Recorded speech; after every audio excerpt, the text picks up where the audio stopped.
Hello, everybody. This is Mike. Welcome back again to Brain Buzz with Mike. I'm excited to be with you here again on Tuesday afternoon for our regular brain session. We have a really, what I think is a very fun topic, an exciting topic, something I think is really relevant. It's in a field of neuroplasticity it's a relatively nascent area of the neuroplasticity field. But I think that the understanding of this concept is going to have huge impacts on not only our understanding of the brain in general, but really on the way people learn and the educational system and coaching systems and anything else that has to do with learning skills is going to be impacted by the development of this field, this subfield. And so what are we talking about here? We're talking about overlearning, okay? Overlearning. So it sounds like a negative. You're learning too much, or you're almost like over practicing is sometimes considered something that you just don't want to do. But in this case, overlearning is something that might be quite positive and helpful and beneficial. So what is learning, overlearning? All right, well, one definition, if you search this, one definition you'll find is that overlearning refers to practicing newly acquired skills beyond the point of initial mastery. The term also is often used to refer to the theory that this form of practice leads to automaticity, or other beneficial consequences. In other words, that overlearning, practicing beyond the point where you've got something down pat, can help to lock it in and bring it and help transfer it into your automatic system. The automatic system is something that we've talked about before. It's that part of your subconscious level, something that's really, really powerful and something we really want to help to involve more and control more on a daily basis. So what they're saying is that overlearning, practicing something beyond the point of mastery, might actually lock it in better for us. Okay, so let's dig into this a little bit. All right, here, let me just read you an excerpt from Scientific America that talks about a recent study that was done on this concept. So what they say is, overlearning is a process of rehearsing a skill even after you no longer improve. Even though you seem to have already learned the skill, you continue to practice at the same level of difficulty. A recent study at Brown University, which is what we're talking about here today, suggests that this extra practice could be a handy way to lock in your hard-earned skills. All right, that's interesting. I hope that made sense to everybody. If it didn't, please feel free to ask questions as we go along, and I will answer them as we go or at the end. Okay, so another article that talked about this same overlearning concept in this time in Science Daily says this. It had a quick summary that said this: people who continue to train on a visual task for 20 minutes past the point of mastery locked in that learning, shielding it from interference by new learning. Okay, so that's an interesting point here. So what they're talking about is that you not only have to be concerned about what you're learning, you have to try to, we now need to be concerned about, is what we're learning and the way we're learning it interfering with other things that we're trying to learn? Is there some special formula for how long we should be studying something or practicing something, or in what order, or and how soon after should we be practicing something else? Okay, so what this is saying is that practicing something for 20 minutes beyond that point of mastery locks it in and helps to shield it from interference by new learning, and we'll talk about that a little bit more. So that excerpt in Science Daily goes on to say this. This is a little bit longer, so bear with me. It says, do you want to learn something and then quickly make that mastery stick? A new Brown University study in which people learned visual perception tasks suggests that you should keep practicing for a little while even after you think you can't get any better. Such quote unquote overlearning locked in performance gains. Everybody who teaches has observed that learning has to quote unquote sink in to the brain in order for you to get it, right? So prior studies and this Brown University study show that when people learn a new task and then learn a similar task soon after, that second learning period often interferes with the mastery of the first task. So you get that? They're saying that if you learn something and then you go quickly and learn something new, what they're finding, and what this study demonstrates again, is that you may override, you may not remember what you learned in that first session, okay? So now I'll continue on with their exam.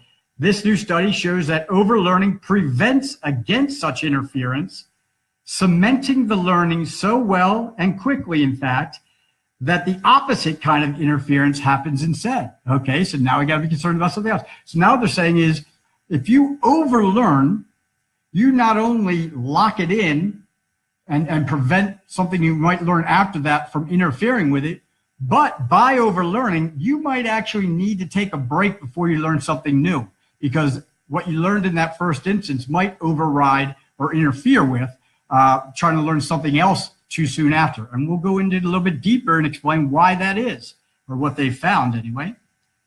So what is that saying? Okay, right? So it's saying that if you overlearn, you remember it better.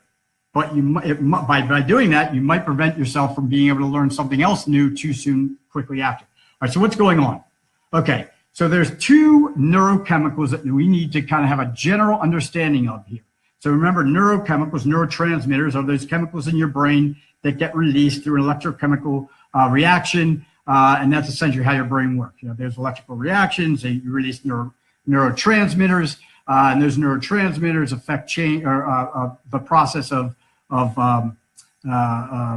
creating connections between neurons through the synapses, right? So there's two neurochemicals that are very vital in the learning process. One is glutamate, and the other one is GABA. Glutamate is a neuroexciter. It enhances neuroplasticity. It makes your brain, it's like fertilizer. It makes it ready to learn, okay? It makes it plastic. The other chemical that's very vital for learning, but for the opposite reason, is called GABA. Now, GABA is a neuroinhibitor. It stops that activity, whatever activity is going on. So it basically locks things down. All right. So glutamate kind of makes things plastic and makes your brain able to do things, make connections. And GABA locks whatever's happening at that moment in time. When the GABA is there, it gets locked into place. All right. So here's the experiment that they did. The Brown University study did. All right. So they did multiple experiments in this study, but I'll summarize it here. They had two groups of people that did training. The first group practiced one task for what they called 8 trials. 8 trials took about 20 minutes, and it was enough to basically get these people to be able to master that skill. It's a visual processing skill. It took them about 8 trials, about 20 minutes to be able to master it. So this first group did 8 trials, then they took a 30-minute break, and then they practiced a different task number 2, for another 20 minutes, okay? So that's group 1, the regular learners. They learned one thing, took a little break, then they learned something else. Now the overlearners, what they did is they practiced that first task number 1, for 16 trials. So they did it for that first 20 minutes till they mastered it, and then they spent another 20 minutes or so relearning, just continuing to go over that same material, even though they had it down pat. Then they took a little break, and then they went and they tried to learn, and then practiced task 2. Okay. Meanwhile, what they were doing was they were using an MRS, it's a way to measure neurochemicals in the brain, and they were measuring the glutamate and the GABA levels in those areas of the brain that are relevant for learning. Okay. Okay. So what are the results? Okay. Well, so what happened was the first group, the regular learners who learned one task, took a little break, and then learned a different task. Well, they ended up going back and testing the people later on to see what they retained, what they learned. And they didn't retain anything from that first task. Task 1 was basically dead. Task 2, they did pretty good on. But task 1, they did not learn. The overlearning group, the group that practiced something for 40 minutes and then went and tried to learn something else after a break, they locked in that first task solid. They had task 1 down pat, and they didn't do so great on the task 2. But they really learned task 1 much, much better.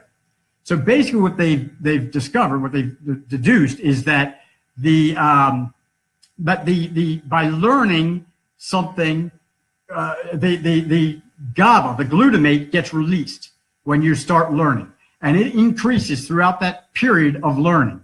But it gets to a point, in this case, where they've mastered it, and then they go into learning it some more, where the glutamate, the part that makes your brain plastic and makes things makes you able to learn things, that glutamate starts to taper off in that second 20-minute period when you're doing the overlearning. And then the GABA starts to kick in. And so that GABA locks things into place. All right. So what they found for the regular group of people who trained for 20 minutes, then learned something else for a second 20 minutes, they found that the glutamate was kicked in, and then the GABA, or was tapering off, and the GABA kicked in for the second stage of learning, but there was no GABA to lock in what you learned in the first stage. So they didn't learn that first task. The second task overrode what they learned in the first task. With the overlearns, because they trained for so long on that same first task, they had all that glutamate making things work really well, and then they locked it in that second half of the training, and so they really retained that information very, very well.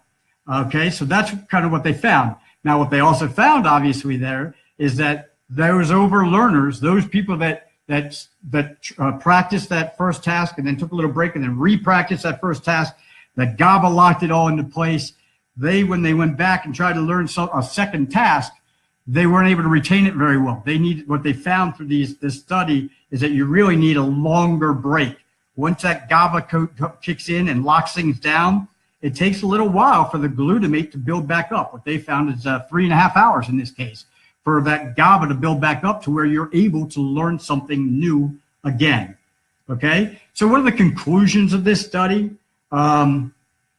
Well, what they found is that basically what I've just said, that to cement something in, you really want to train for a while and then continue to train on that same task. Now, this is for, mind you, this is for tasks that are not overly complicated. These are for things like you're learning a song, you're learning whatever it might be. It's not if you're learning calculus, trigonometry, something very, very involved that has many steps to it, but at least for this study. Okay, so this was a actually visual processing type of learning.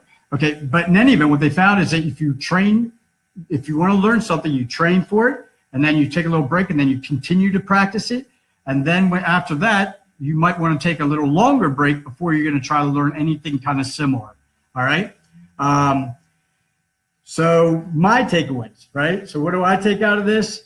If you want to really use this in your daily life, which is a question we have here from somebody, how does this pertain to my daily life?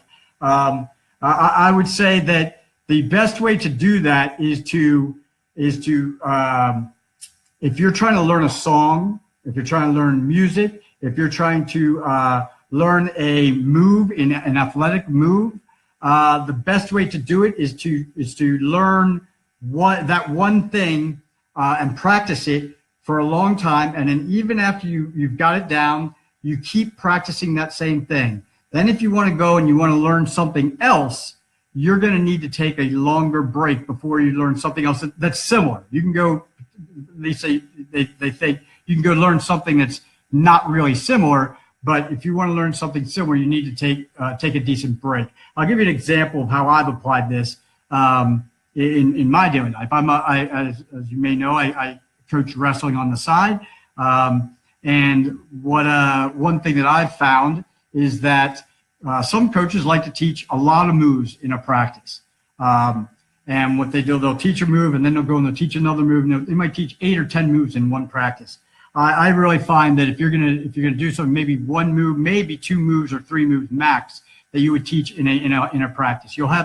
I have them practice that one move and get it down, and then just keep doing it over and over and over throughout that whole 40-minute period. Just have them keep doing that same move over and over.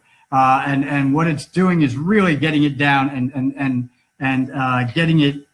taking it from the conscious level and really getting it ingrained into the subconscious level, making it part of their automatic system so that it's something that they can do without even thinking about it, right? And so that's something that I do. Now, other people, teachers are starting to understand this and use it in their classrooms. But that's one way that I've found that this is something that can be very helpful. I obviously think that it's something that's going to impact everybody, all fields of neuroplasticity, as we gain greater insight, not only about the ways that people can learn, but what's going on in the brain from a neurochemical neurotransmitter standpoint during that process. So that is this week's session of Brain Buzz with Mike. I hope you enjoyed it. And if you have any other questions, I will take them now. And I don't see any other questions. So at this point, I will sign off. I hope you have a great week, and we will see you again next Tuesday. Thanks a lot.